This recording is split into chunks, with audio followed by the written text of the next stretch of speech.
I called 911. The person who answered was not a police officer. The sound of shattering glass downstairs yanked me from sleep at 2:17 a.m., the red numbers on my alarm clock burning into my vision as my heart hammered against my ribs. I lay frozen in my bed, 17 years old and alone in the house while my parents were 3 states away at my grandmother's funeral. Another crash echoed through the darkness, followed by the unmistakable creak of our back door opening. Someone was inside. My hands trembled as I reached for my phone on the nightstand, nearly dropping it twice before managing to unlock the screen. I pulled my blanket over my head like it could somehow protect me and dialed 911 with shaking fingers. The call connected after 2 rings and a calm male voice answered immediately. Emergency services. What's your location? The voice was smooth, almost too calm, but I was too terrified to notice anything strange. My address tumbled out in a whispered rush. Someone broke into my house. I'm upstairs in my bedroom. I can hear them downstairs. I pressed the phone so hard against my ear it hurt, straining to hear any sound from below. Okay, stay very calm. I need you to listen carefully to my instructions. Are you alone in the house? Yes, I breathed, my voice barely audible. My parents are out of town. I heard another crash. Closer now. Maybe in the living room directly below my bedroom. They're destroying things down there. Please send someone quickly. The dispatcher's voice remained unnaturally steady, with an odd quality I couldn't quite place, like he was reading from a script. Here's what I need you to do. Do not make any more noise. Do you have a basement? We do. But I stuttered, confused about why that mattered. I need to get out of the house, right? Call from outside? No, the voice said firmly, cutting me off. That's exactly what you don't want to do. The intruders are likely watching all exits. If you try to leave, they'll see you. Your best option is to hide somewhere they won't look. Do you have a basement with a hiding spot? My mind raced through our basement layout. There was a storage room behind the furnace, cramped and dark, where we kept old boxes and holiday decorations. Yes, there's a storage room, I whispered. Perfect.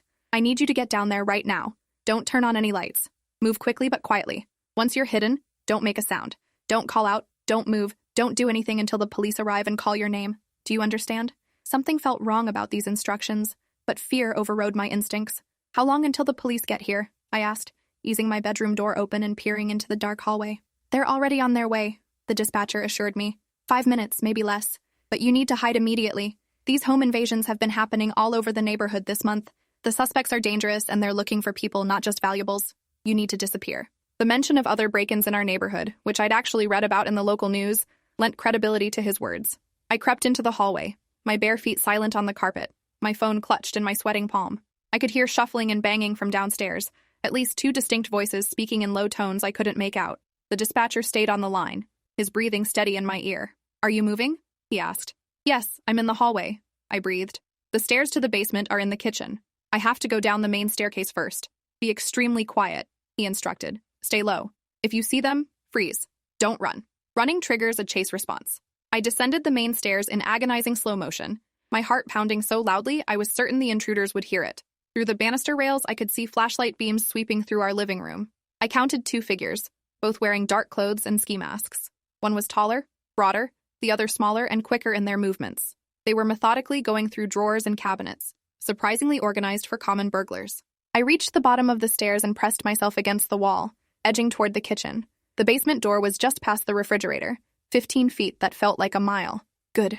Keep going, the dispatcher whispered, as if he could somehow see me. Almost there. You're doing great. Just get to that storage room and stay absolutely silent.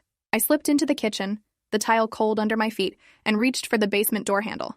It turned with a soft click that sounded like a gunshot in the silence. I pulled the door open, wincing at the slight creak, and started down the wooden basement stairs. The darkness below was absolute and terrifying. I don't have a flashlight, I whispered to the dispatcher. Don't use one, he said sharply. Your eyes will adjust. The glow from your phone screen is enough. Just get to the storage room and hide. Turn your phone brightness all the way down and put it on silent. Not vibrate. Completely silent. I'll stay on the line, but you can't make any sound once you're hidden. My fingers fumbled with my phone settings as I descended into the basement, the musty smell of concrete and old cardboard filling my nose. The basement was a maze of shadows and shapes, boxes stacked against walls, my dad's workbench in one corner, the hulking furnace in the center. I navigated by memory toward the back corner, where the storage room door stood slightly ajar. Behind me, I heard footsteps on the floor above, moving toward the kitchen. They're coming downstairs, I breathed into the phone, panic rising like bile in my throat. Hide now, the dispatcher commanded. Get in that room and don't move. Don't speak. Don't even breathe loudly. I'll tell you when it's safe. I squeezed through the storage room door and pulled it closed behind me, leaving just a crack to see through. The space was tiny, maybe 6 feet by 8 feet, crammed with plastic storage bins and cardboard boxes. I wedged myself into the far corner behind a stack of bins labeled Christmas ornaments, making myself as small as possible. My phone screen cast the faintest glow, and I could see the call timer still running. The dispatcher was silent now, waiting. I could hear my own heartbeat, my own breathing, magnified in the enclosed space. Footsteps descended the basement stairs, heavy boots on wood, then concrete. A flashlight beam swept across the basement, bright and searching. I held my breath, my lungs burning, my body rigid with terror. Through the crack in the door, I watched the beam move methodically across the space, highlighting tools and boxes and the furnace. The footsteps moved closer. My phone vibrated in my hand, a text message notification I'd forgotten to disable. The sound was microscopic, but in the silence, it felt deafening. I saw the flashlight beam pause, then swing toward the storage room. No, no, no, I screamed internally, pressing myself harder against the wall. The door opened wider, light flooding in. I could see the figure now, tall and broad-shouldered, wearing a black ski mask with only eyes visible. Those eyes scanned the room, passing over the boxes, the bins, lingering on the stack where I hid. My entire body shook with the effort of staying silent and still. The figure took a step into the room. The dispatcher's voice suddenly spoke in my ear, so quiet I almost didn't hear it. Don't move. Don't breathe. You're invisible. But I wasn't invisible. The figure was looking right at my hiding spot, flashlight beam inching closer. Then a crash from upstairs, something large breaking, and a shout. The figure turned immediately and rushed back out of the storage room, boots pounding up the stairs. I heard muffled arguing, two voices in heated discussion. I remained frozen, my muscles locked, my mind spinning. The dispatcher spoke again. They're arguing about whether to keep searching or leave. Stay exactly where you are. Don't assume you're safe yet. Minutes passed like hours. I heard more movement upstairs, furniture being shoved around, more crashes. Then voices again, clearer now, one saying something about the police response time. My blood chilled. They knew about police response times. They were tracking how long they had. These weren't random burglars. This was planned, organized, professional. The house went quiet. No more footsteps, no more voices, no more crashes.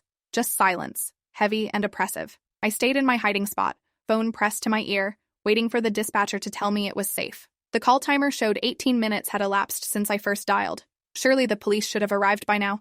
The dispatcher had said 5 minutes, maybe less. I whispered into the phone, my voice barely audible even to myself. Where are the police? You said 5 minutes. It's been almost 20. There was a pause. Longer than there should have been. They're coming, the dispatcher said, but his voice had changed somehow, the smoothness cracking slightly. There's been a delay. Multiple calls tonight. Just stay hidden. They'll be there soon. Something in his tone sent warning signals through my fear-fogged brain. A delay. Multiple calls? In our small suburban neighborhood at 2 a.m? I strained to hear any sound of approaching sirens, any indication that help was coming. Nothing. Just the oppressive silence of the house and the dispatcher's breathing in my ear. How long should I wait? I asked, my voice stronger now despite my fear. As long as it takes, he replied.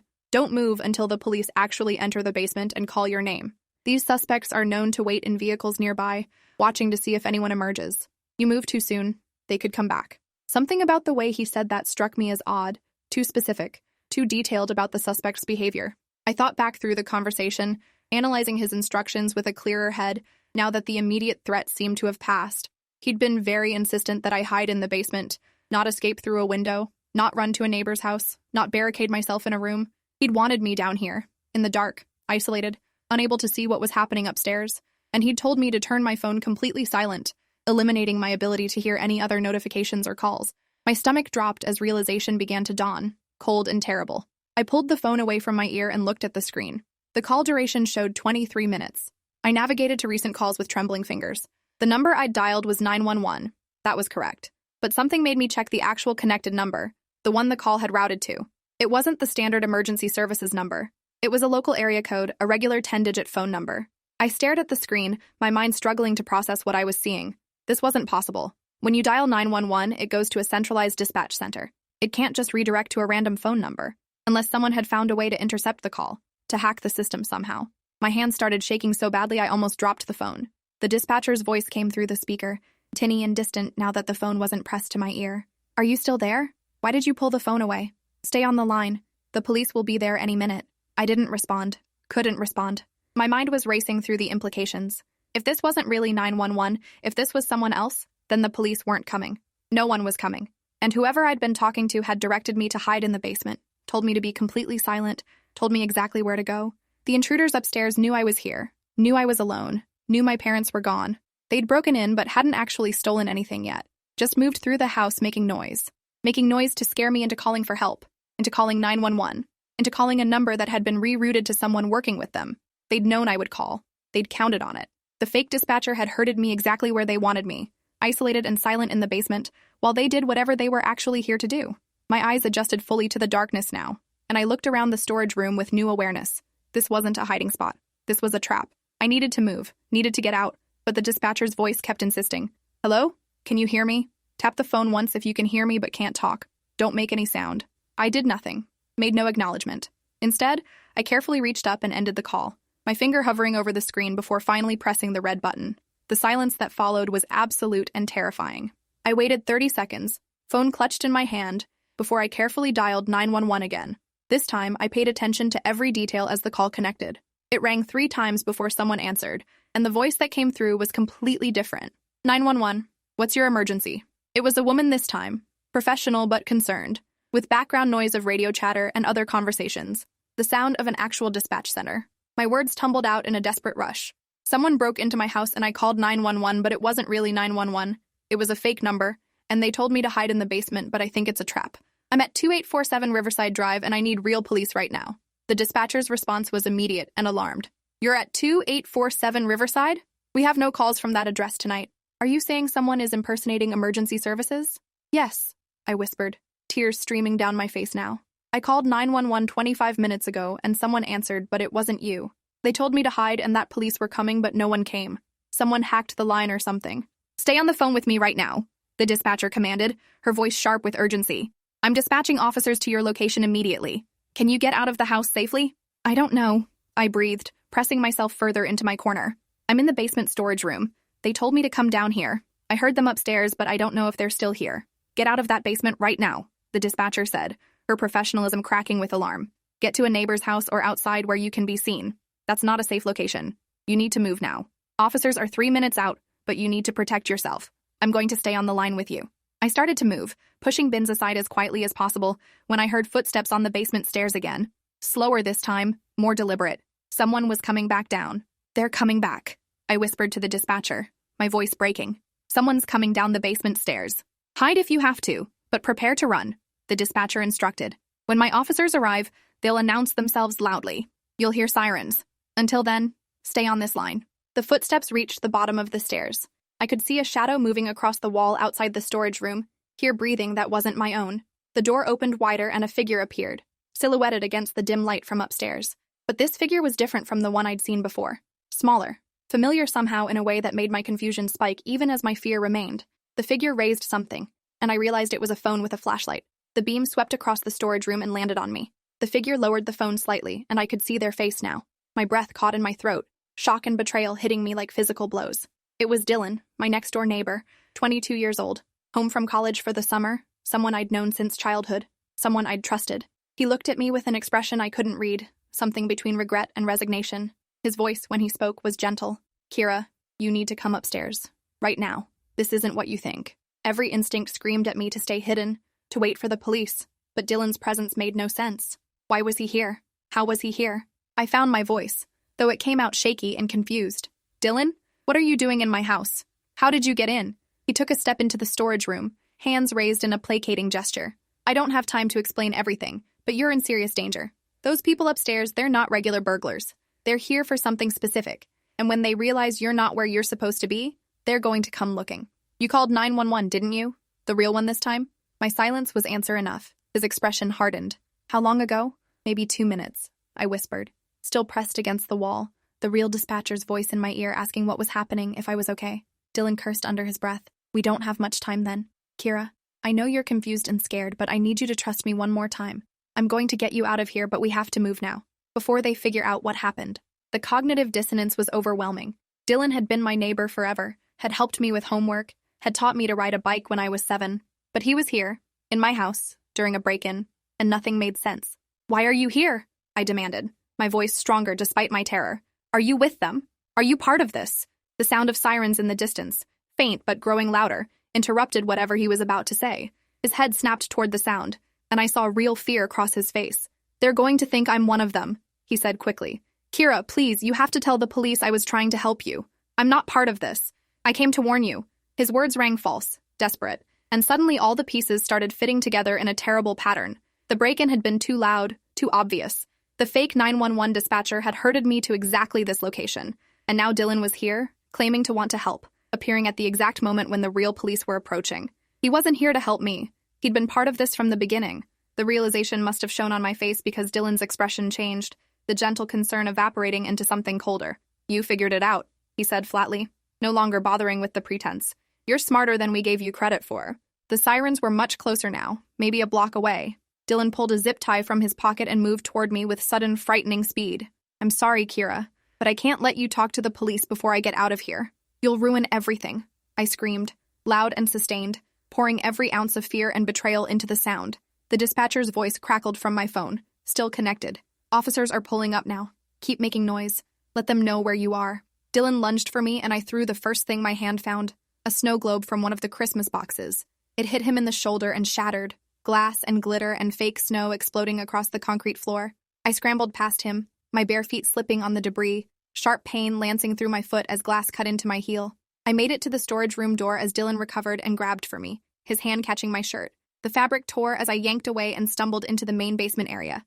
Heavy footsteps pounded overhead, multiple sets now, and voices shouted, "Police! Show yourselves!" The basement stairs were directly ahead and I ran for them, ignoring the blood trailing from my cut foot. Dylan was right behind me, his breathing harsh. "Kira, stop. You don't understand what you're getting into. This is bigger than you know." I hit the stairs and climbed as fast as I could, my injured foot screaming with each step. The kitchen light blazed on above me, blinding after so long in darkness, and I burst through the basement door into a scene of controlled chaos. 4 police officers in full tactical gear had weapons drawn, 2 covering the front of the house, 2 moving through the rooms. One of them, a woman with sergeant stripes, saw me emerge from the basement and immediately moved to shield me with her body. "Are you Kira Finch? Are you injured?" I nodded, gasping for breath, unable to form words. Behind me, Dylan came up the stairs slowly, hands raised. "There's someone else in the basement," I managed to choke out. "Dylan Morrison. He's part of it. He was working with them." The officers moved instantly, weapons trained on Dylan. "Get on the ground now. Hands behind your head." Dylan complied, his face a mask of resignation as they pushed him down and cuffed him. But his eyes found mine, and there was something in them that looked almost like an apology. The next hour passed in a blur of paramedics and questions and more police. The 2 intruders I'd seen initially had fled out the back when they heard the sirens, apparently abandoning whatever plan they'd had, but they'd left behind equipment that told a disturbing story. The crime scene investigators found sophisticated electronic gear in my parents' home office. Devices I later learned were designed to intercept phone signals and reroute calls. They'd set up a localized cell signal jammer that created a small bubble around our house, forcing any calls from inside to route through their equipment instead of normal cell towers. When I'd dialed 911, the call had been intercepted and redirected to Dylan's phone. He'd played the role of dispatcher, giving me instructions designed to keep me isolated and controllable. The detective in charge, a grizzled man named Lieutenant Vasquez, sat with me at our kitchen table while paramedics bandaged my foot. He explained what they'd pieced together so far. "Your house was specifically targeted," he said gently. "The people who broke in weren't after your valuables. They were after your father. He works in cybersecurity, correct?" I nodded, still trying to process everything. "He's a senior analyst at Hexagon Systems. They do government contract work." Lieutenant Vasquez nodded grimly. "Your father has access to classified information. These people were trying to install surveillance equipment in your home, particularly in his home office. They knew your parents would be out of town for the funeral. They knew you'd be alone. They planned the whole thing around making you call for help so they could control your response and keep you out of the way while they worked." "But why would Dylan help them?" I asked, my voice breaking. "He's been our neighbor for years. He's known me since I was a kid." The detective's expression softened with something like pity. "Money, usually. We're looking into his finances now, but preliminary checks show he's deeply in debt from college loans and gambling. Someone approached him, offered him a significant payout to provide inside information about your family's schedule and to act as the fake dispatcher. He probably told himself he was just helping with surveillance, that no one would get hurt." The betrayal cut deeper than the glass in my foot had. Dylan had sat across from me at backyard barbecues, had congratulated me at my high school graduation just 2 months ago, had been a constant presence in my life, and he'd sold that trust for money. "They found him an hour later," Lieutenant Vasquez told me. "He was attempting to leave through a neighbor's yard when our perimeter units spotted him. He's in custody now, along with the equipment we recovered. The 2 people who actually broke in are still at large, but we have descriptions and we recovered some DNA evidence from items they handled. They'll be found." My parents arrived home the next morning, driving through the night after I called them in hysterics. My mother held me while I cried and tried to explain everything that had happened, the words coming out disjointed and confused. My father spent an hour on the phone with his security team at Hexagon Systems, his face growing graver with each conversation. That afternoon, federal agents arrived. What had started as a home invasion was now a matter of national security. The lead agent, a sharp-eyed woman named Special Agent Reeves, explained that the sophisticated nature of the equipment and the specific targeting suggested this was part of a larger operation, likely foreign intelligence gathering. Your quick thinking probably prevented a significant breach, she told me. If they'd successfully installed their surveillance, they would have had access to everything your father worked on from home. Passwords, classified documents, communication with colleagues, you calling the real 911 when you did disrupted their entire operation. But I'd almost not called the second time. I'd almost stayed hidden in that basement, trusting the fake dispatcher's instructions, while they finished installing their equipment and left. The thought of how close I'd come to enabling a security breach, however unintentionally, made me sick. Dylan's trial happened 6 months later. I attended, sitting in the gallery with my parents, watching the boy I'd grown up with be sentenced to 15 years in federal prison for conspiracy to commit espionage and related charges.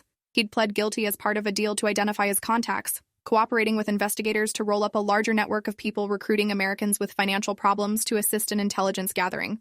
During his statement to the judge, he'd looked at me. I convinced myself it was victimless, that I was just providing information about schedules and helping redirect a phone call. I never thought about what could have happened if things went wrong, if Kira had been hurt or killed because of my actions.